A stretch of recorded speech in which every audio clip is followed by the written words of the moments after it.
자, 오늘은 우스메시 앵클락 설명해 드릴 건데, 예전에 제가 앵클락을 몇 가지 제 채널에서 설명한 적이 있어요. 그래서 기본적인 앵클락이랑 카요테라 앵클락을 보여드린 적이 있는데, 이번에는 이제 약간 다르게 거는 나이키 우스메시가 많이 거는 앵클락을 보여드릴 건데, 이제 기본적으로 앵클락은 길로틴을 상대방 다리에다 건다는 느낌으로 요 딱딱한 뼈가 상대방 다리를 이렇게 올려준다고 생각하시면 돼요. 기본 원리는 그래서 그냥 이렇게 잡아가지고 위로 올리면 상대방이 엉덩이를 들겠죠. 안 아프게 하려고.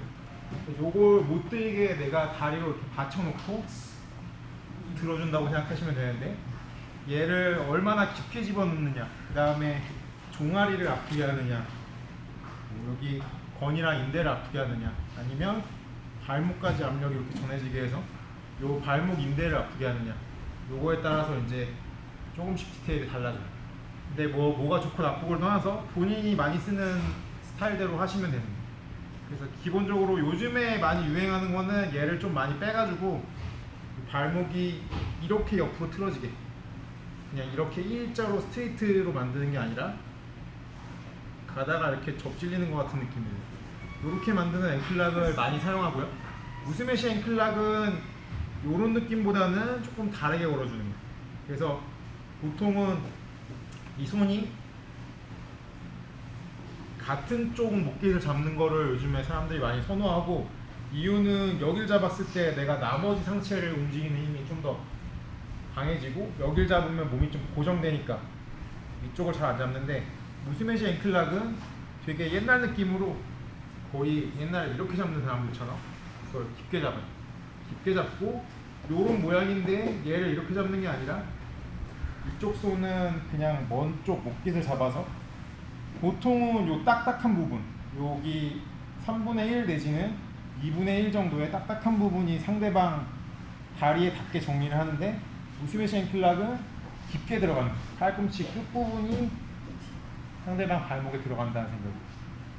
깊게 들어가고, 그 다음에 먼 쪽에 있는 목깃을 잡아서 얘가 정말 꽉 끼게 이렇게 만들어 놓고, 그 다음에 발 모양도 일반적인 엑스가드에서 많이 거는데 얘는 반대로. 그래서 예전에 비토 에스티마 같은 경우에 반대쪽으로 많이 걸었는데, 우스메시는 아예 요 발등을 이렇게 훅으로 안에서 바깥으로 막아주는 걸 많이 써요. 그 다음에 얘를 깊게 잡고. 그래서 이렇게 잡는 이유가 뭐냐면, IBJF 리핑 룰에서는 내가 앵클락을 걸었을 때 이 다리가 레그 리핑이 바깥쪽에서 안으로 넘어가면 이제 레그 리핑인데, 리핑이 되지 않더라도 앵클락을 거는 다리가 이쪽으로 위쪽으로 돌고 있는데 내가 계속 락을 걸면 반칙이 돼요. 이 리핑 다리가 없더라도, 여기 있어도 내가 여기서 계속 걸면 반칙이고, 얘가 뭐 여기 있더라도 내가 여기서 계속 걸면 안 되는 거예요. 얘가 이쪽으로 도는 거는 반칙이 아니고, 엎드리는 것도 반칙이 아니에요. 얘가 뭐 넘어가는 것도 아무 상관없고요. 그래서 여기서 내가 일반적인 싱글렉 X를 잡은 다음에 앵클락 시도를 하는데, 정면에서도 사실 피니시하기 좀 어렵고, 상대가 이쪽으로 틀면 내가 앵클락이 아니라 다른 걸 해요. 스윕하면 되긴 하는데, 앵클락을 계속 만들고 싶은데 얘를 여기다 넣는 이유는 상대방 무릎을 강제로 내가 이렇게 바깥쪽으로 벌려주는, 그래서 상대가 이쪽으로 도망가려고 해도 얘가 이렇게 받쳐놓게. 그래서 요걸 만들어 놓는 게 하나고, 두 번째로는 손으로도 여기를 잡아서, 보통 무릎이나 바지 무릎 쪽 잡아서 얘를 똑같이 이 방향으로 밀어주는 거예요. 그리고 제일 중요한 거는 이 발인데, 이 발이 깊게 들어가 있는 게 아니고, 얘를 이걸로 내가 밀어서, 얘로 밀고 얘로 밀어서 바깥으로 빼가지고 이 발이 내 갈비뼈 라인에 붙을 정도 이렇게 붙여주는 거예요. 그래서 얘가 그냥 제가 여기 잡고 있으면 무릎을 안쪽으로 틀어, 이렇게 틀 수가 있어. 근데 만약에 내가 발가락을 이렇게 막고 있으면 안쪽으로 틀어지지가 않아. 내 갈비뼈가 이 사람 발을 이렇게 막아주는 거야. 내가 갈비뼈가 여기 있으면 사람이 이렇게 틀 수 있잖아. 그러면 나는 리핑이 되니까 앵클락을 계속 못 걸고 다른 걸 해야 되는 거고, 내가 여기서 이렇게 막을 수 있으면 상대가 몸을 틀더라도 더 이상 틀어지지가 않아. 거기다가 내가 무릎을 벌려주는 힘이랑 손으로 미는 힘까지 이렇게 주면 상대가 계속 이쪽을 볼 수밖에 없는. 그래서 처음에 그립을 잡을 때까지는 조금 깊게 잡아도 상관이 없는데, 피니쉬를 하려면 이 손이랑 이 발로 얘를 밀어서 이렇게 빼주는. 그래서 요 라인에 엄지발가락이랑 뒤꿈치가 같이 걸리고, 그럼 상대가 이쪽으로 돌려고 해도 막을 수 있어요. 강제로 못 돌게 막아놓고, 막아놓은 상태에서 가슴을 펴고 턱을 열고 상대방 골반을 밟으면서 정면 뒤로 만들어주는 게 기본 방향이고, 상대가 이쪽으로 돌지 못하기 때문에 반대로 돌 수 있어요. 반대로 돌면 엎드려서 가슴 펴고 힘신 주. 그래서 이런 벨라이바나 아니면 엑스가드에서도 뭐 이렇게 나와 있는 상태에서 얘를 안으로 넣어서 이렇게 안으로 들어오게 만들어서 하는.